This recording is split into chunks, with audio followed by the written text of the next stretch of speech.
Okay, this is a $5,400 smartphone from a company called Vertu. And it is so luxury that I can just press this ruby button and be immediately connected to a personal concierge who will try to solve my every need. Are you a real person?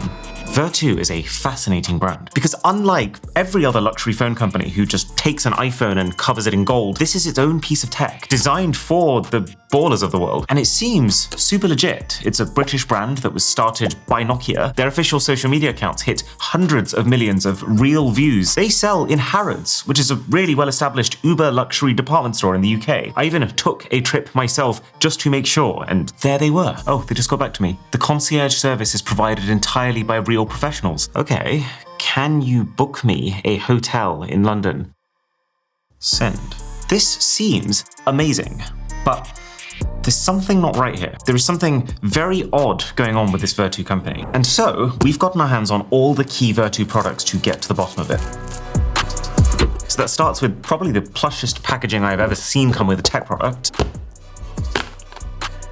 inside of which is their $4,300 smartwatch. Then we got their $6,300 Meta Vertu 2 smartphone.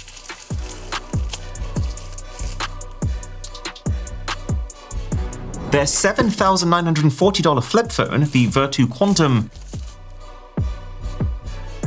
All finished off with their main new flagship phone, the Agent Q, that I showed you a minute ago. And all of these products have extremely beautiful presentation. They're just slightly strange.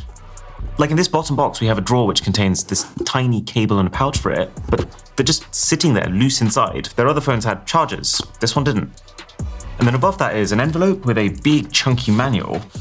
But it's very interesting that the first language is Arabic for a phone brand that has England literally as part of their name. Maybe they sell more in Arab countries? And then the phone itself comes in its own completely separate, very fancy compartment.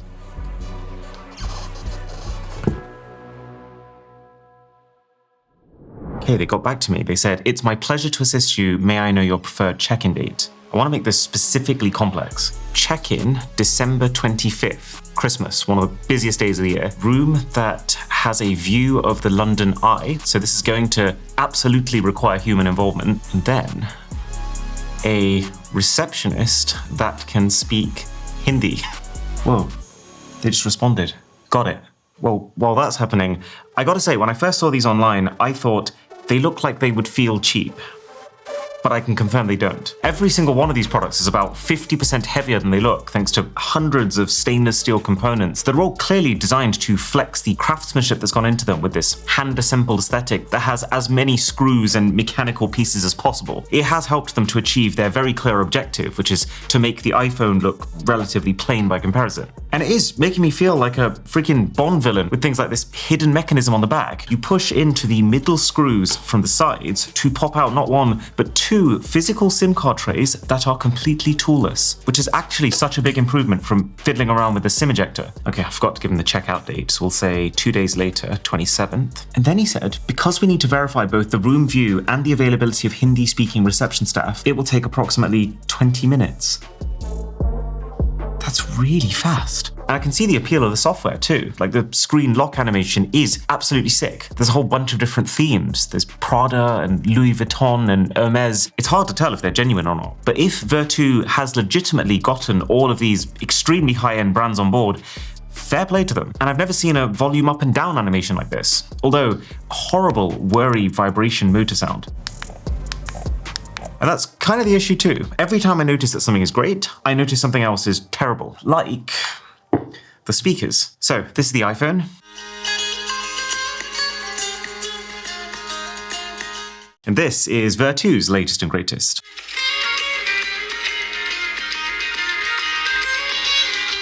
Pretty shocking. Or the sheer inconsistency of having the sharpest, most angular phone body that I've ever used, but then paired with the most rounded looking display that makes the end result feel like an afterthought. Or the watch. This thing is so weighty and materially does feel like it would nicely match your gold-plated supercar. But when I use it, the main thing that I see is just the fact that the display is not very high resolution. So all of these supposedly luxury watch faces just look a bit soft and not convincingly like real watch faces. Plus, the crown is not very consistent at picking up when you're scrolling, and there's lots of apps where text doesn't feel properly formatted. Also, I'm not being funny, but where is the time? Or just the fact that this flip phone, intricately hand-assembled as it may be, with extra fancy cover screen customization befitting of its price, has a hinge that makes a concerning amount of noise when you open and close it. Let's see what Arthur has cooked up. Wait, what? They've actually found a hotel room that has the London Eye perfectly framed in the middle of the window to fill the entire view. It's so perfect, it almost makes me think they've AI generated it. But they are saying to me, I can book this room right now. It's an executive studio, 2 nights, £580. I'm actually curious though, that £580, is that the same, less or more than what I would pay if I booked it myself? Oh, that's the room. So it's real, but this is £409 per night, which means this would cost me £818 to book on the site. Maybe they're using another site like booking.com. And then because this is the Opera browser, our sponsor, I can just drag one tab into another to instantly split screen them. Executive Studio City View. Wait, so they charge exactly £818 too. Book, please. Booking name, Richard Astley. Send. And now they want me to pay them on their PayPal account. That feels like such a Facebook marketplace thing to ask. Send money, £580. Add note. Thank you, Arthur. Okay, and now I guess I just take a photo and we send it to him. What a strange way of doing things in 2025. But I gotta say, I've never seen anything like this concierge feature before. And if it has actually just saved me hundreds of pounds, then that's kind of insane. Although, this is actually so unsettling. So you've got 6 different people that you can chat to. There's Arthur, Fiona, Samuel, Eleanor, Clara, and then Amber. These aren't real. Those are AI generated images. Can we expand to see more? Oh my God, yeah. That cannot be a real person. I mean, whose room looks like this? Chat with someone else, Fiona. This is the same chat. So how is it possible that they're real people if whoever you select has the same set of messages?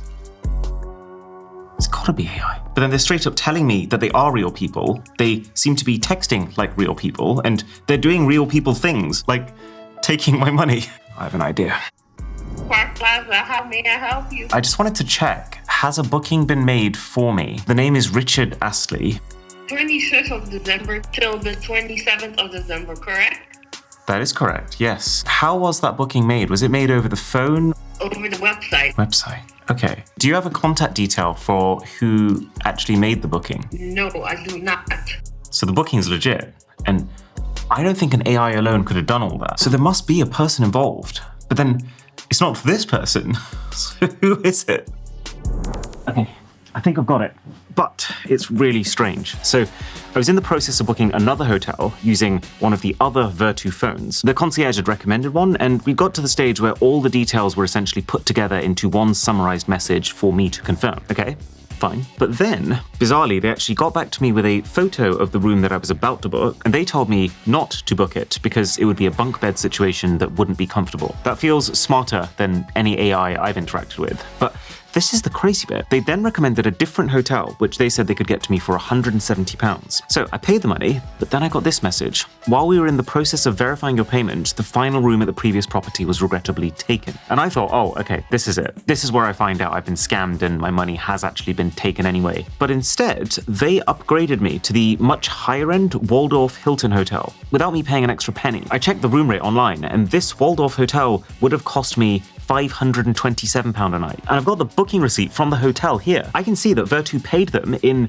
Chinese yuan, by the way, which is a little odd for a company with England in their name. But the point is, what they paid is the full price on my behalf, but without charging me any extra. So it looks like when you first message about anything, you're talking to AI. So up until this message where all the details of my ask were in one place, all AI. But then this is the point where that seemingly got handed over to a real person in China who checked what I was about to book, realized the bunk bed red flag, and then stayed with me until it was completely sorted. So everything about the way this concierge works feels so shady, but it does seem to pull through. I even asked it to organize me a trip to Korea, and in 24 hours, they came back with a full 17-page Vertu branded PDF of all the stuff to do that even has a detailed budget breakdown and factors in my peanut allergy. It's just, how much can you trust a company who makes a website that looks like this? It might look pretty on the surface, but there are some very fundamental problems with it. And look at this. I've collected them all into one neat tab island that I can just collapse like this. So for starters,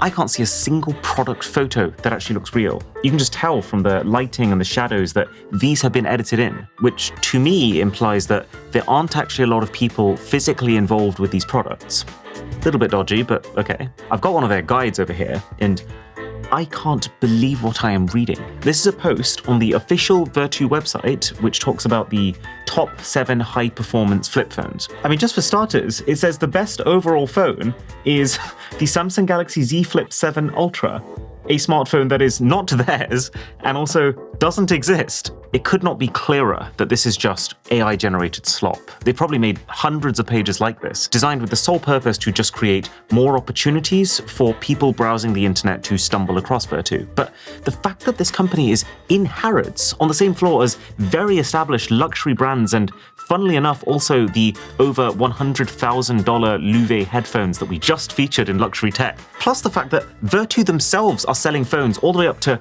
$100,000 and beyond. Yeah, I only got the base models. The fact that this company is stooping to that level is mind-blowing to me, and it really doesn't end, to be honest. There's a section here which shows the camera slider in action, but it's just so clearly faked. Like between 0.4x and 1x, there should be a massive difference in magnification, but there just isn't. Or like between 1x and 5x, that is very clearly not 5 times zoom. They've just taken one very high resolution photo that they are punching in and out of, but not even by the right amount. Intrusive thoughts are getting the better of me. Let's say we reverse image search that photo. Did they even take it? Oh, it's on Unsplash, taken by a photographer on a Canon EOS R6. This is not just sloppy, this is fishy, right? And also just half the stuff they write in their promo materials, it doesn't make any sense. Quantum coating weaves stardust, folds in hand holds universe. It's really making me feel like this is not as big of a team as the company wants you to believe. The customer service number, +86, that's China. And then the head office is in Hong Kong. The only other thing I'm wondering is there's a personal concierge phone number on the phone. That's the same as the customer service number. Also, China. Starting to make sense why they paid the hotel in yuan. This is it. I think we've got to the crux of it. So Vertu now is a very different company to the Vertu that first started. So they were actually founded as a subsidiary of Nokia. They were making ultra high-end phones handcrafted in Britain, but then Nokia sold them. Vertu got sold to a Swedish private equity group, then sold to Hong Kong-based Golden Holdings in 2015, then sold to a Turkish businessman in 2017, only for the company to then run into some pretty serious financial problems. I've got a report right here from the Telegraph that says Vertu had an accounting deficit of 128 million in 2017. That led to all of their 200 UK staff being laid off, and then the closure and then later demolishing of that UK factory. No way. We're here. I'm literally standing at the exact spot where that factory used to be, and it's an Aldi. I'm going to go out on a limb here and say that they aren't selling Vertu phones in there. So everyone thought this company was dead forever, only for it to then magically reappear a year later in 2018. Same brand, but quietly in the background, seemingly a new company with a different director, a different set of accounts, and now Hong Kong/China-based operations, as opposed to this lovely establishment in Church Crookham in the middle of England. And also clearly a brand new strategy for social media. You know, the only way I even realized Vertu was back is because this TikTok popped up completely unprompted on my feed. There's 3 people who have Vertu phones, it's one person who has an iPhone, and then they just throw the iPhone away. Great burn, bro. This video has over 170 million views. There's another one over here, 36 million views. It's just an unboxing of their phone. But then, doesn't it seem a little bit weird that this is an uber luxury brand that isn't verified, by the way, and has very clear grammar errors in the bio? Like, they don't seem to understand when to use a comma and when to use capital letters. And the fact that they're using emojis to direct you to where to go for special offers, it comes across like the kind of company that writes their invoices in Comic Sans. I've got a camera test here. When you realize your $1,000 iPhone, it looks like a toy next to Vertu. That's an easy one to test. Okay, same photo on both. Oh, well, they were right about the toy thing. It's just not the iPhone. My teeth blend together on the Vertu. Now, the phones do some pretty interesting AI camera things. Like, you can pull up any image and use text to change things in that image. And you can even convert an image into a video with seemingly no guardrails, even when you're using it for human subjects too. But the other thing I noticed while messing around with the camera is that this app looks very familiar. This is the Vertu camera app, and this is the Chinese phone maker ZTE's camera app. And this makes a lot of sense. Phone company that now has its operations in China feels like a small team, not nearly enough to develop an entire Android skin from scratch. So instead, licenses the Android skin from another company that is still niche enough that it wouldn't be obvious who they're copying from, and niche enough that they'd be willing to do so. It turns out, when you start looking for it, you can see traces of ZTE all over these devices. Vertu have tried to hide them. Like, if you download a device info app, it will tell you that the manufacturer is Vertu. But when you dig deep, if you go into the legal documents or you find the actual names of the processes running in the background, the evidence is there. The good news is that there is no ZTE device that exactly matches all the hardware specs of any of these phones. So what they haven't done is just taken a ZTE phone and stuck some leather on it. The bad news is that what they've done is also not that far off that. Because this Vertu Quantum, for example, when you look closely, starts to resemble the ZTE Nubia Flip 2, a remarkable amount. It's got the same camera layout, it's got the same cover screen size. And yeah, this Vertu has a much more powerful Snapdragon chip than the MediaTek one in the Nubia. Then I was just curious, so I delved into the device info on this, and 4,325 mAh battery on this Vertu. That is such a specific, unique number, and it is also exactly what ZTE has on their Flip 2. So this isn't exactly a let's take a ZTE and stick a Vertu logo on top, but it is a let's look at all of the available ZTE parts and pick and choose the ones we want for the Vertu, which ultimately makes all of these a very weird set of products. You're paying 5 times the price of a top-end flagship for a phone experience that's worth about half of one, a website experience worth, let's just say, negative points, but then a concierge service that is actually pretty interesting. It's just, you're effectively paying so much excess just for what will probably end up as 2 days worth of someone's admin time that you might as well just book that hotel yourself. And to do that, I've actually got a separate workspace on my Opera browser. So if you look at the top right now, this is all my work tabs. But then the second I decide I'm done, I click travel and it all disappears. So link below to download the Opera browser for free.